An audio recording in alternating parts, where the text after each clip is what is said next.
जय हिंद दोस्तों, डीएनएस के इस ऑनलाइन लर्निंग प्लेटफॉर्म पे यूट्यूब पर आप सभी का स्वागत है। मैं आयुष सिंह आज आप लोग के लिए एक नए और काफ़ी खास न्यूज़ लेकर आया हूं।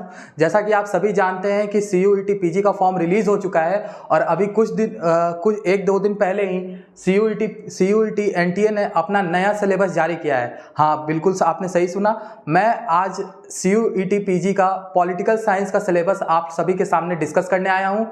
जैसा कि आप सभी देख सकते हैं कि हम जो है कॉमन यूनिवर्सिटी एंट्रेंस टेस्ट के इस वेबसाइट पे हैं NTA के, और आप सभी देख रहे हैं कि यहाँ पे छह टॉपिक में जो है अलग अलग सब टॉपिक मेंशन करके इन्होंने अपना सिलेबस जारी कर दिया है। तो आइए आज हम जो है सिलेबस को अच्छे से डिटेल में डिस्कस करेंगे और हम ये समझने की कोशिश करेंगे कि अगर आपको एक अच्छी यूनिवर्सिटी में एडमिशन चाहिए तो फिर आपको कौन कौन उस टॉपिक से रिलेटेड में कौन कौन से टॉपिक ऐसे हैं जिनको आपको बखूबी और बहुत ही अच्छे से तैयार करना है। तो चलिए स्टूडेंट शुरू करते हैं। जैसा कि आप सभी देख सकते हैं कि ये जो है ये हमारा सिलेबस फॉर पॉलिटिकल साइंस और ये आपका जो है ये पेपर कोड है।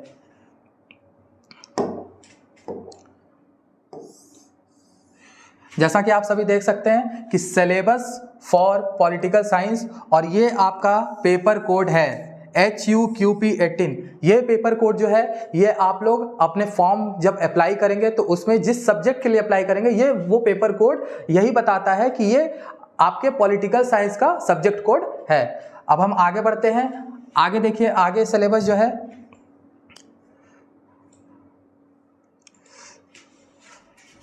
सिलेबस से पहले हम एग्जाम के पैटर्न को थोड़ा समझने की कोशिश करेंगे कि एग्जाम में जब आप जाइएगा एग्जाम देने तो उस समय उसमें पूछा क्या जाएगा।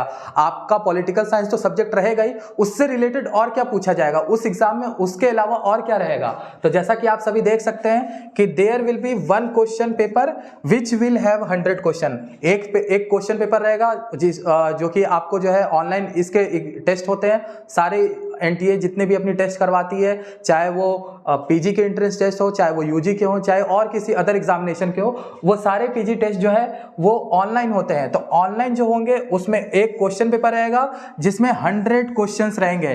100 क्वेश्चन में से सारे क्वेश्चंस कंपलसरी होंगे। ऐसा यहाँ पे देखिए सेकंड पॉइंट पे लिखा हुआ है। थर्ड पॉइंट हम देखें तो question paper will have 2 parts, that is पढ़ते हैं part A and part B।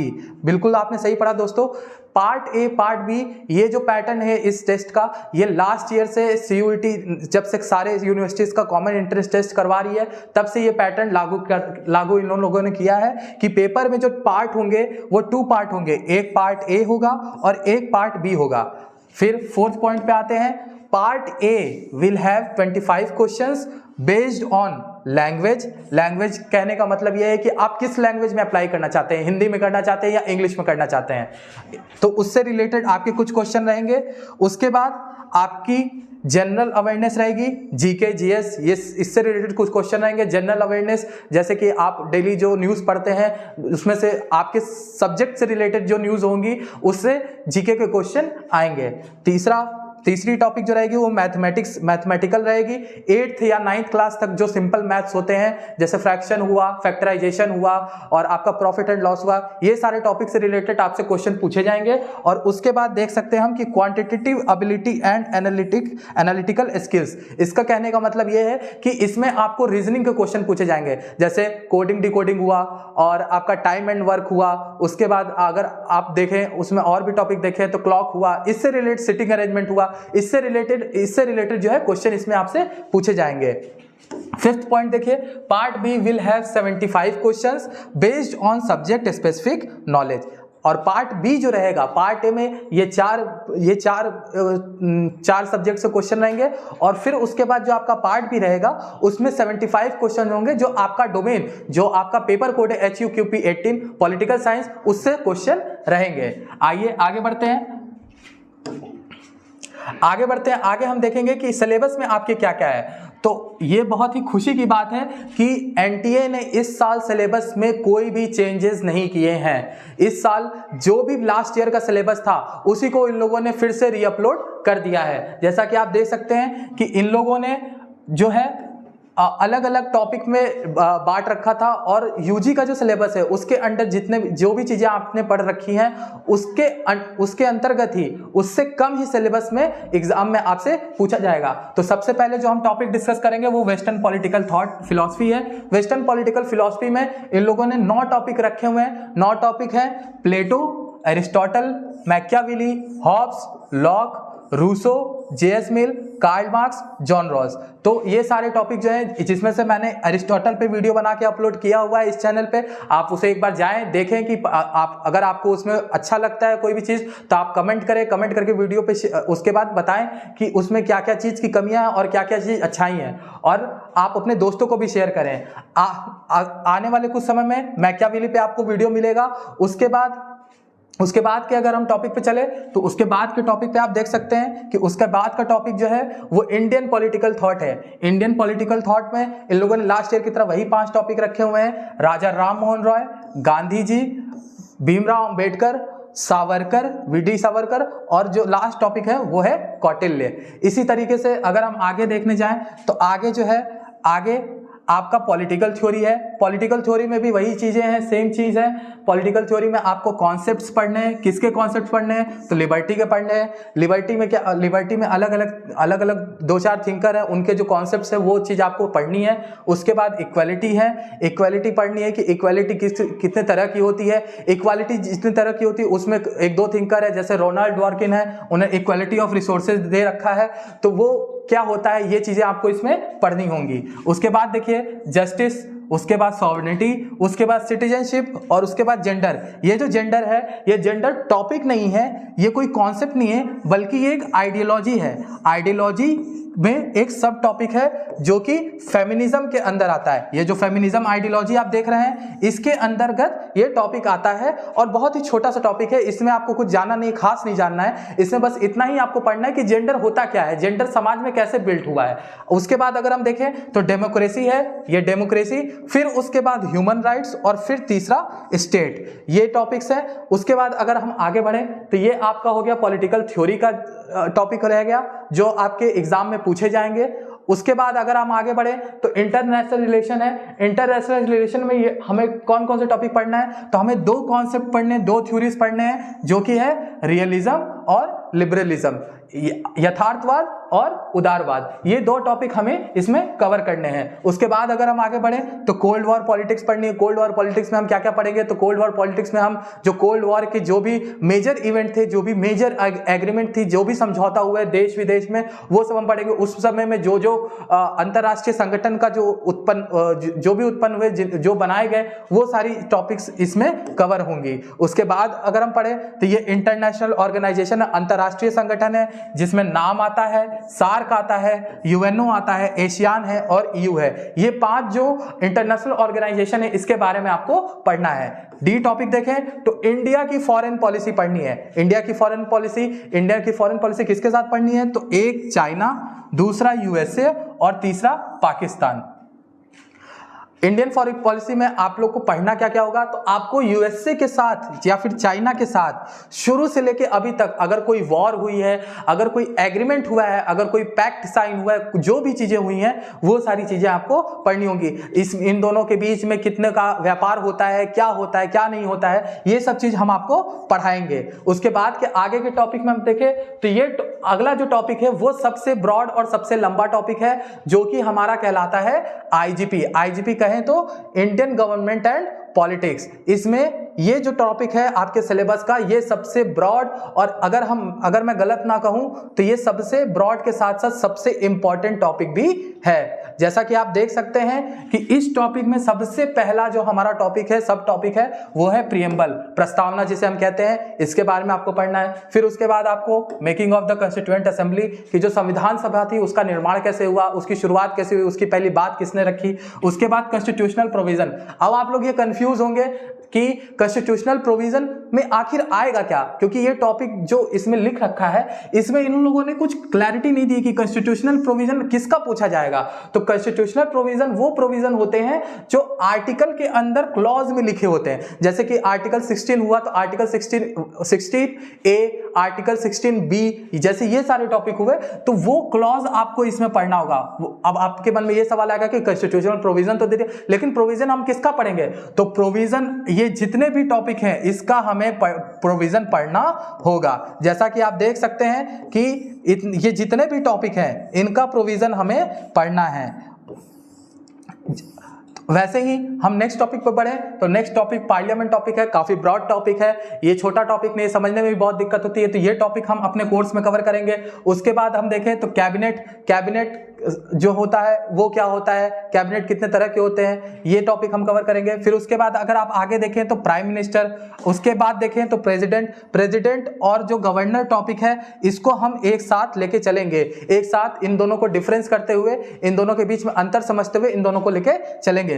उसके बाद सबसे महत्वपूर्ण टॉपिक फंडामेंटल राइट, जिसको मूल अधिकार भी कहते हैं। मूल अधिकार कितने तरह के होते हैं, इनमें कौन कौन से केसेस है, ये कितनी बार अमेंड हुआ है, इसके बारे में अगर हम फंडामेंटल राइट की बात करें तो इसको लेकर पार्लियामेंट और सुप्रीम कोर्ट में बहुत ज्यादा नोकझोंक होती रहती है। हमेशा आए दिन कोई ना कोई केस हम अगर पढ़ना चाहें तो पढ़ सकते हैं। न्यूज में, हिस्ट्री की, इतिहास की किताब में, पॉलिटिकल साइंस के बहुत ही नोकझोंक हो रखी है। फंडामेंटल ड्यूटीज पढ़ेंगे जो कि आर्टिकल 51A में आता है, ये हम पढ़ेंगे। 11 तरह के जो है फंडामेंटल ड्यूटीज है, उन सब के बारे में जानेंगे। फिर directive principles of state policy, एक राज्य के क्या क्या कानून है, वो क्या क्या काम करेगी, कौन से अपने जनता के लिए वो कौन सी भलाई के काम करेगी, ये सारी चीजें इसमें आती हैं। Directive principle of state policy, एक राज्य को अपना क्या क्या उनका क्या क्या कार्य है ये बताया जाएगा।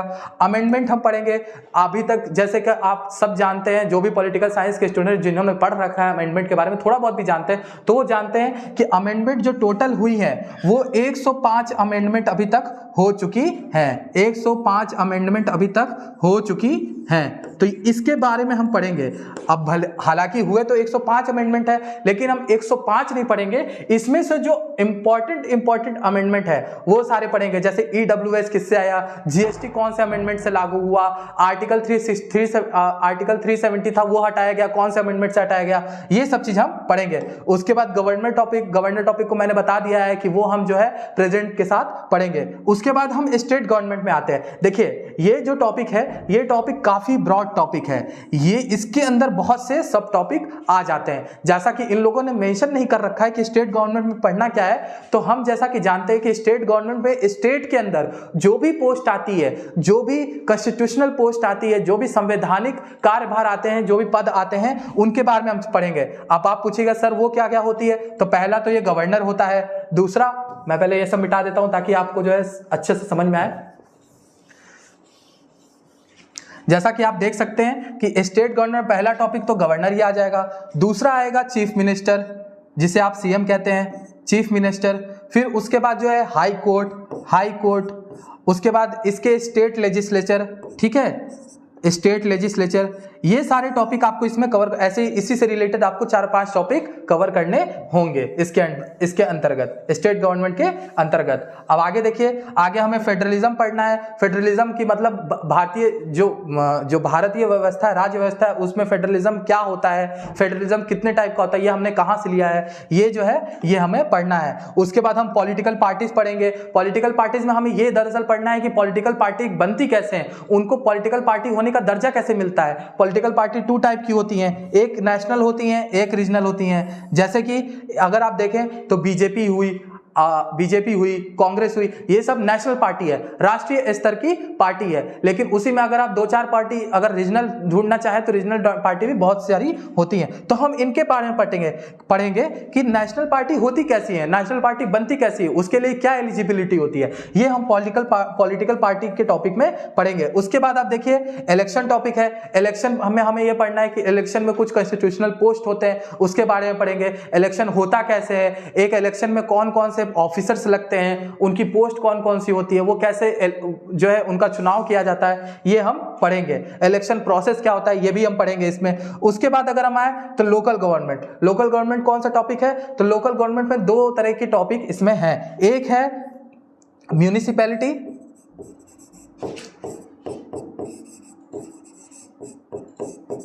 एक म्यूनिसिपैलिटी हो गई, और दूसरा पंचायत।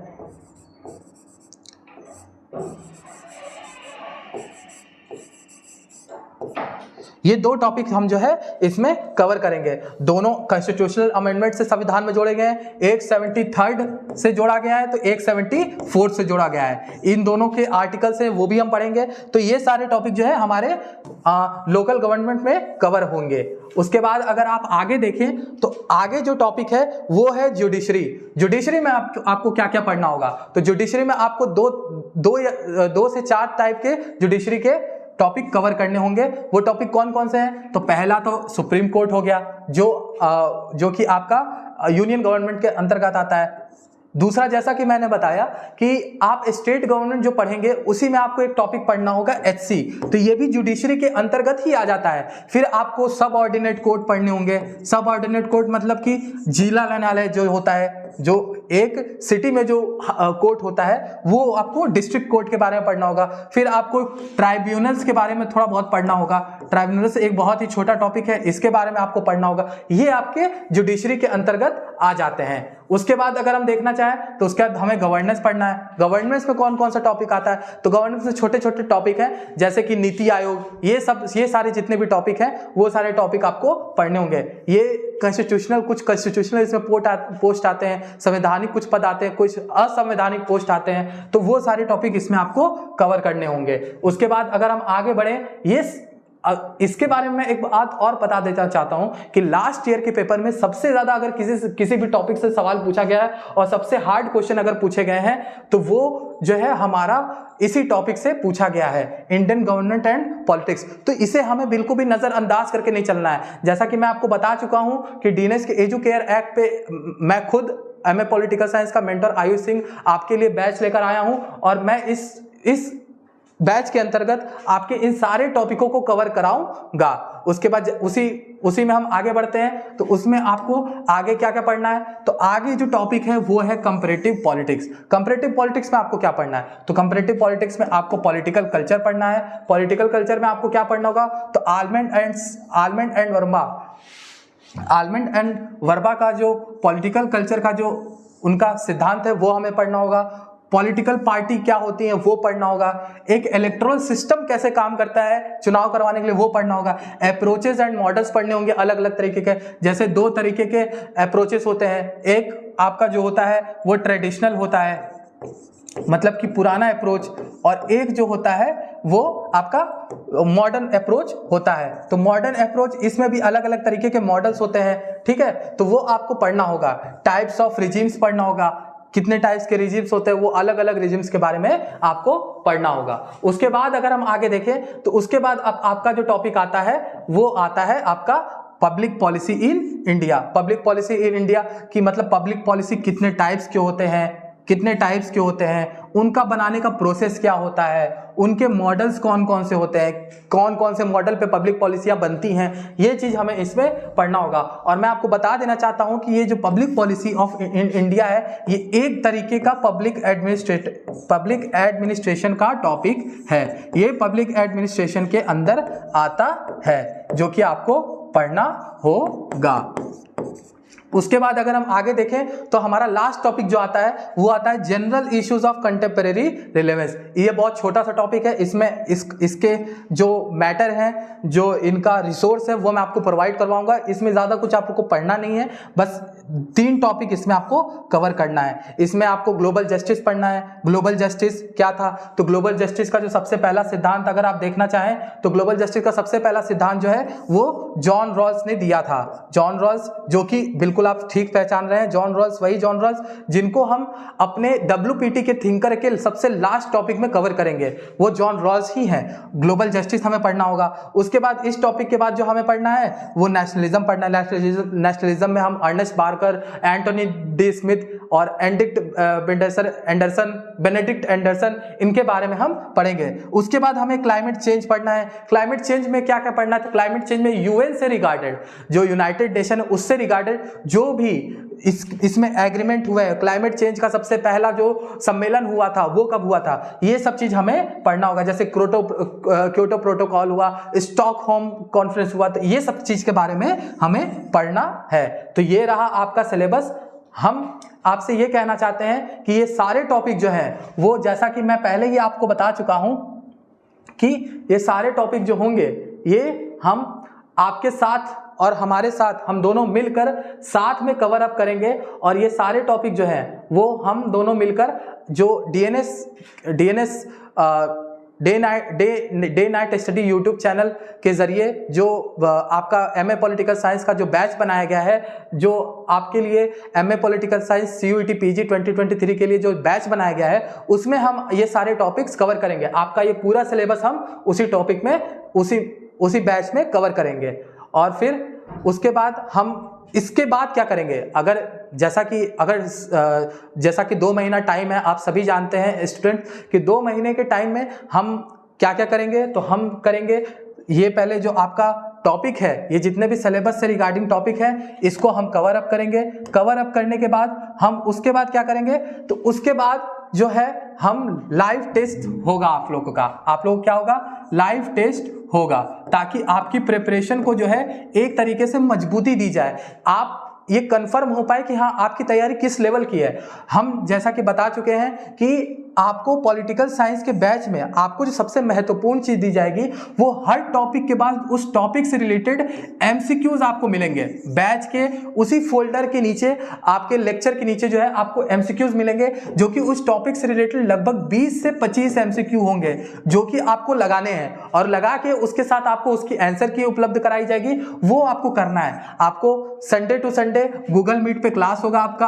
गूगल मीट पे मैं खुद लाइव सेशन आपका लूंगा, आपसे पूछूंगा कि आपकी तैयारी कैसी चल रही है। जो भी डाउट होगा वो डाउट क्लियर किया जाएगा आप लोगों का, और इसी प्रकार से हम आपके साथ 2 महीने तक जुड़े रहेंगे जब तक आपके एग्जाम नहीं हो जाते हैं। तो धन्यवाद दोस्तों, ये रहा आपका सिलेबस। आई होप आप सभी लोगों को समझ में आ गया होगा कि सिलेबस में क्या पढ़ना है, क्या नहीं पढ़ना है, कौन कौन से टॉपिक आपको कवर करने हैं और किस टॉपिक को सबसे ज्यादा महत्वपूर्ण और सबसे ज्यादा डीप जाके आप लोग को पढ़ना है। तो धन्यवाद दोस्तों, जय हिंद।